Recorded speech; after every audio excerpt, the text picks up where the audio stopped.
Levítico 10, de 1 a 7, de modo responsivo. Nadab e Abiú morrem diante do Senhor.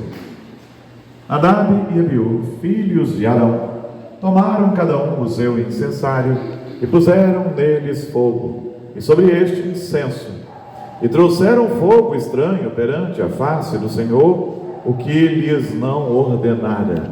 Então saiu fogo de diante do Senhor e os consumiu, e morreram perante o Senhor. E falou Moisés a Arão: isto é o que o Senhor disse: mostrarei a minha santidade naqueles que se cheguem a mim, e serei glorificado diante de todo o povo. Porém Arão se calou. Então Moisés chamou a Misael e a Josafã, filhos de Uziel, filho de Arão, e disse: chegai, tirai vossos irmãos diante do santuário para fora do arraial. Chegaram-se, pois, e os levaram nas suas túnicas para fora do arraial, como Moisés tinha dito. Moisés disse a Arão e a seus filhos, Eleazar e Itamar: não desdenheis os cabritos, nem rasgueis as vossas vestes, para que não morrais, nem venha grande ira sobre a toda a congregação. Mas vossos irmãos, toda a casa de Israel, lamentem o incêndio que o Senhor suscitou. Não saireis da porta da tenda da congregação, para que não morrais, porque está sobre vós o óleo da unção do Senhor. E fizeram conforme a palavra de Moisés. Queridos, nós temos falado sobre a aliança sistematicamente esse ano. É o nosso tema, né? Nós estamos aliançados com Cristo, e Ele é aquele que sustenta essa aliança, mas tem coisas que a gente precisa fazer. E uma das coisas que a gente precisa entender sobre estarmos debaixo da aliança do Senhor é que as coisas não devem ser feitas da nossa maneira, mas da maneira de Deus.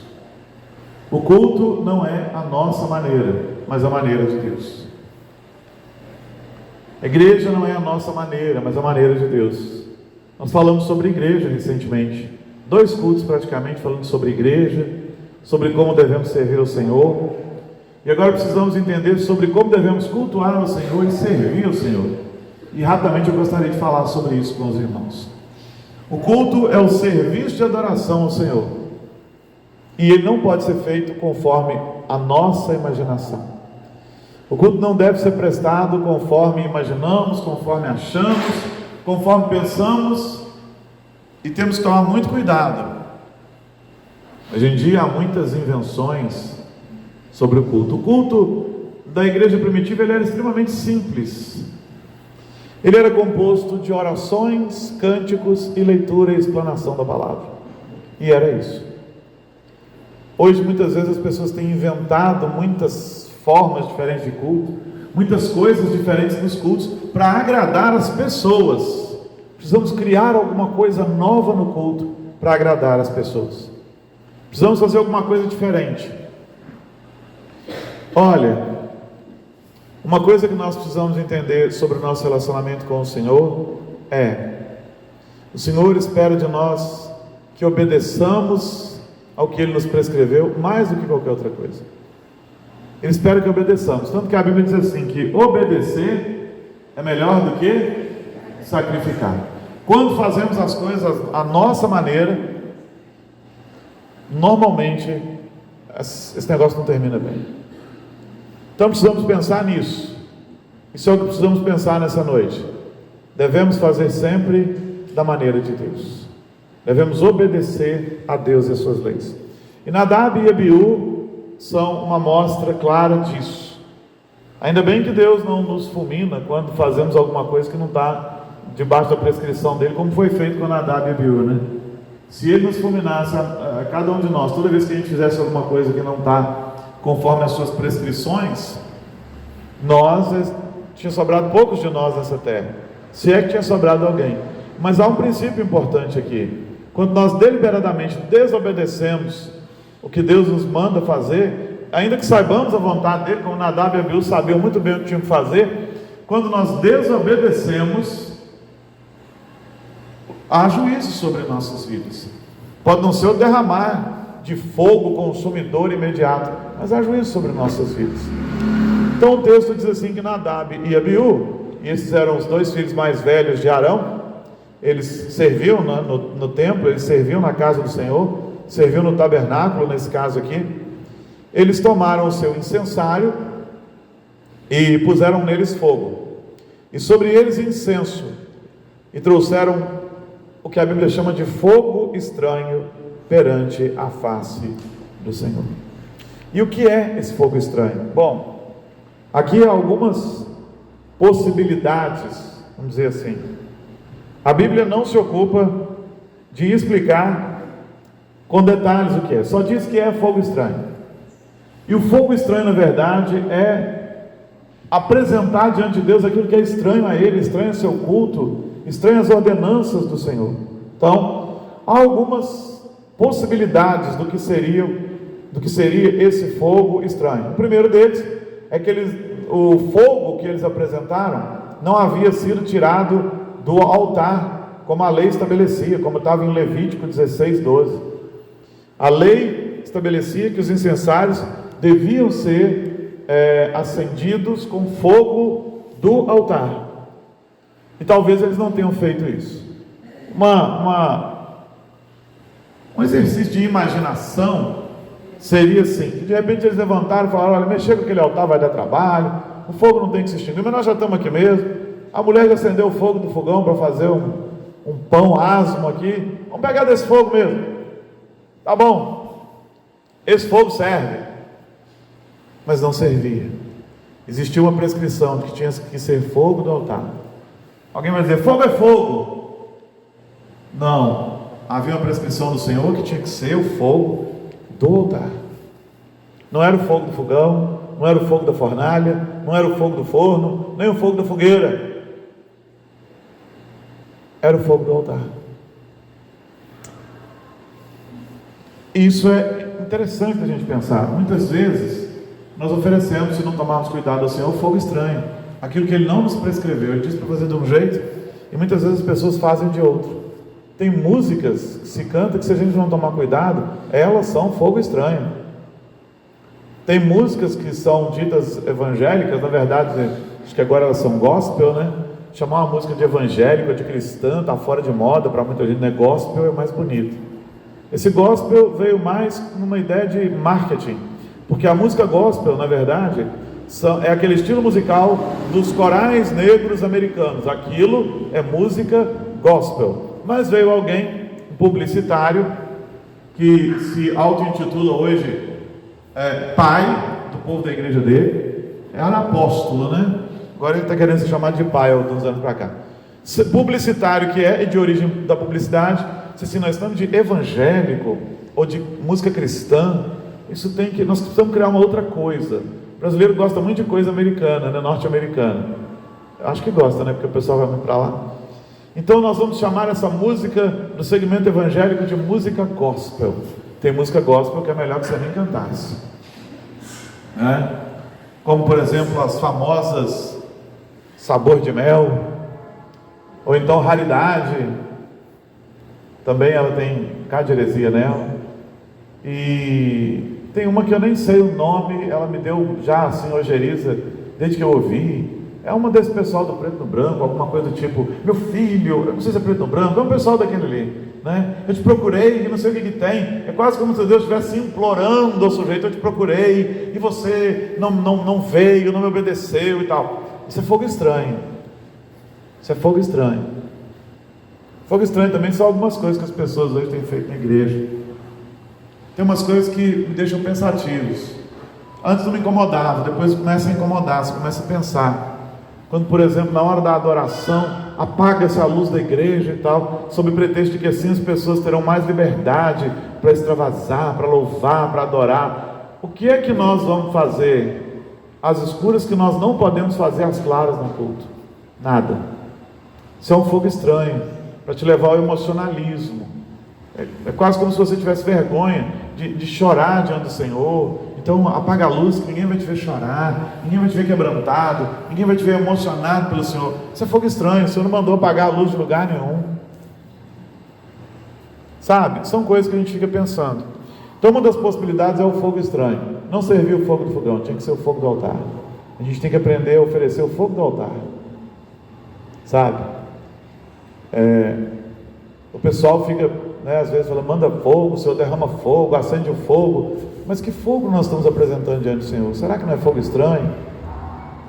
Tem que tomar cuidado. Uma outra possibilidade interessante, é a segunda vez que eu faço isso com esse negócio, né?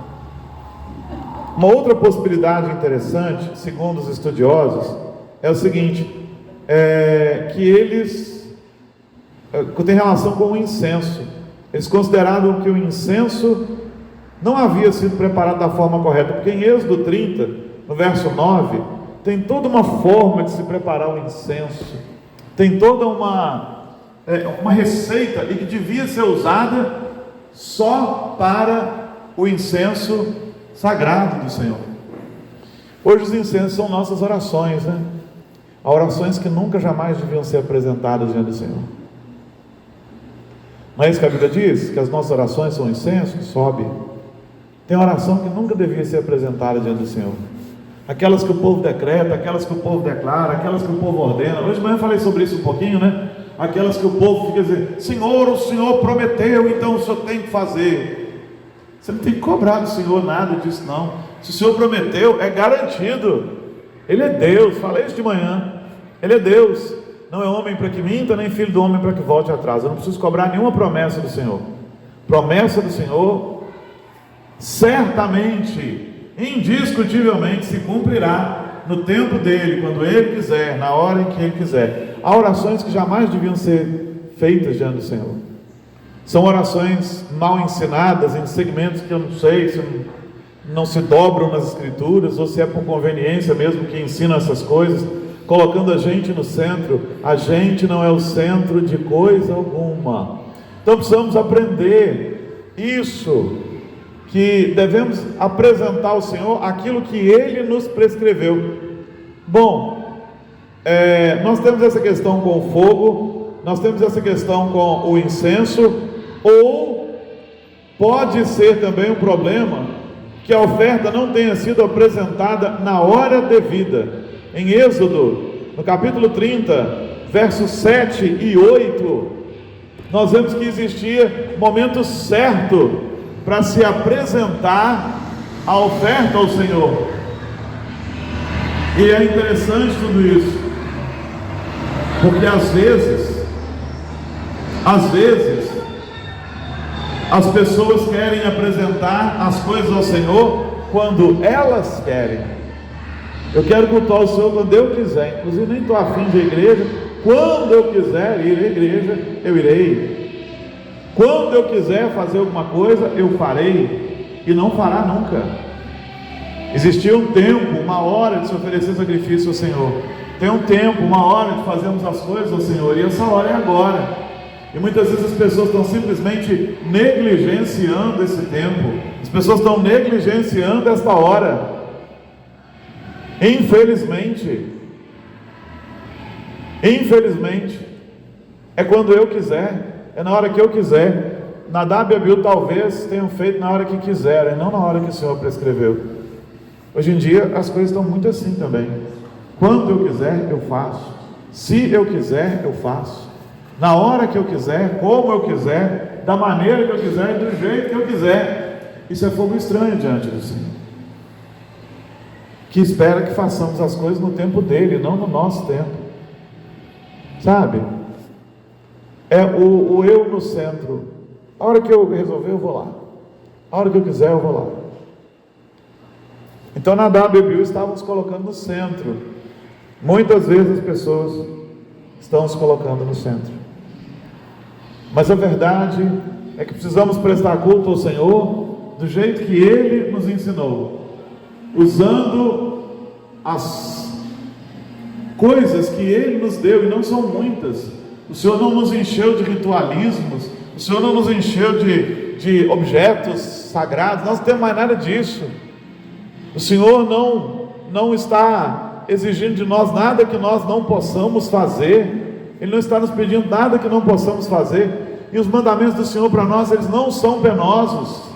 Por causa de Jesus e do Espírito Santo, E nós precisamos fazer da maneira dele, como ele quer, como ele deseja, sem oferecer fogo estranho. Às vezes o coração é um fogo estranho diante do Senhor, porque a pessoa vem aqui, mas não queria estar aqui.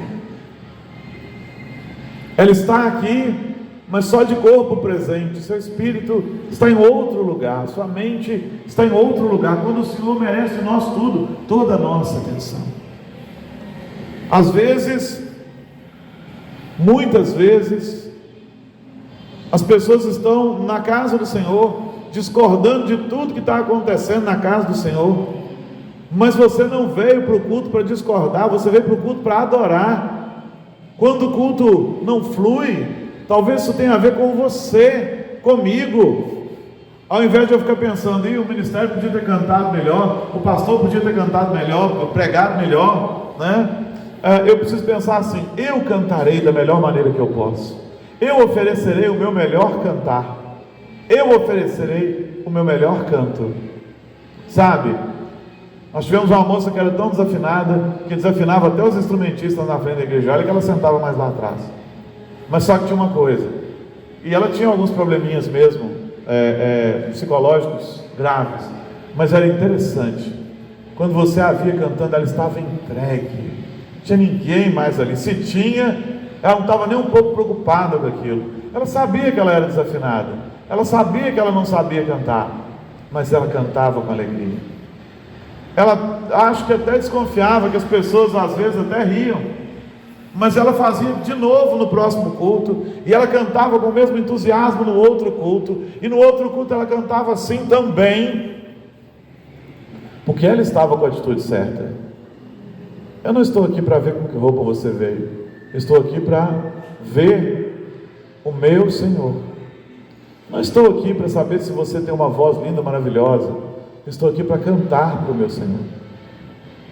Eu não estou aqui para saber se o pastor tem a melhor oratória do mundo. Se ele puder ter, bom, né? Estou tentando, mas eu estou aqui para ouvir Deus falar comigo. É isso que eu vim fazer aqui. Eu estou aqui para prestar culto ao Senhor. Ele é o centro, Ele é o motivo, Ele é a razão, Ele é a palavra, Ele é o nosso canto, Ele é o nosso louvor, Ele é a nossa oração. Não é para mim, é para Ele. O contentamento do crente consiste em saber que prestou o melhor culto ao Senhor, e o Senhor se alegrou com isso, então se derramou sobre nós. O crente de verdade fica feliz quando tem a noção de que veio aqui e prestou o melhor culto que ele podia prestar, e o Senhor se alegrou dele, então o Espírito testificou no seu coração. Essa é a alegria do crente.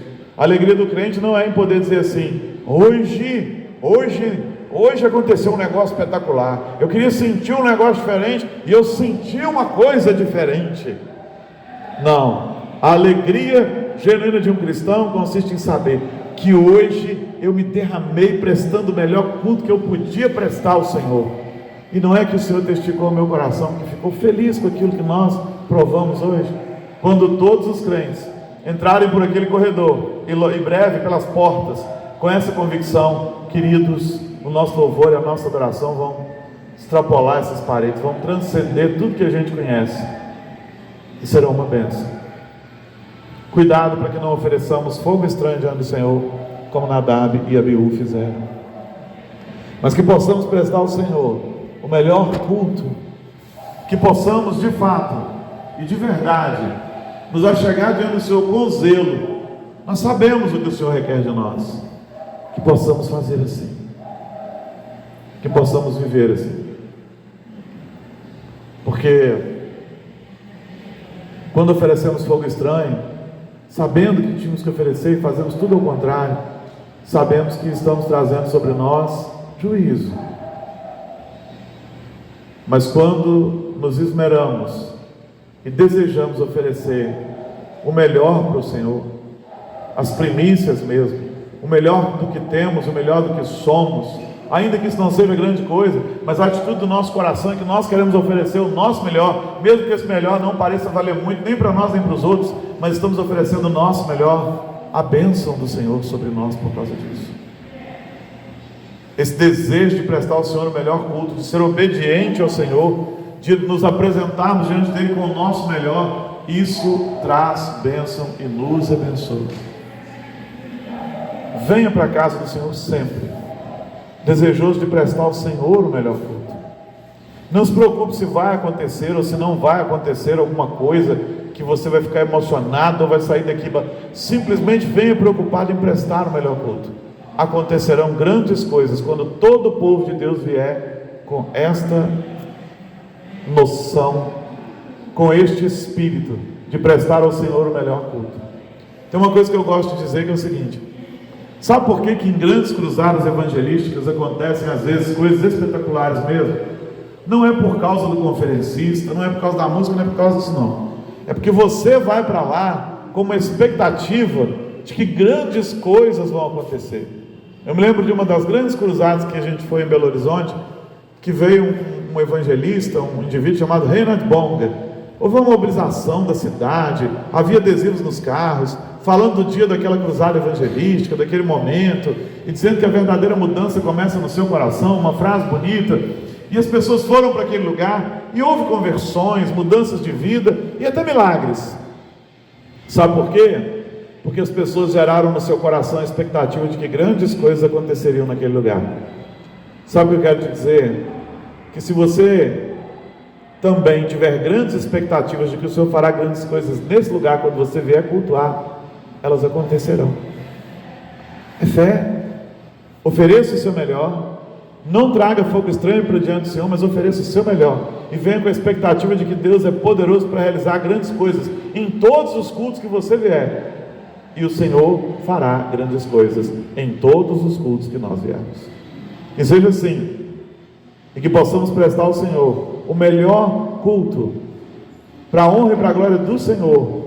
E em nome de Jesus. Amém? Nós vamos orar, pedindo ao Senhor para aplicar essa palavra no nosso coração. E também nos preparando para cearmos a ceia do Senhor.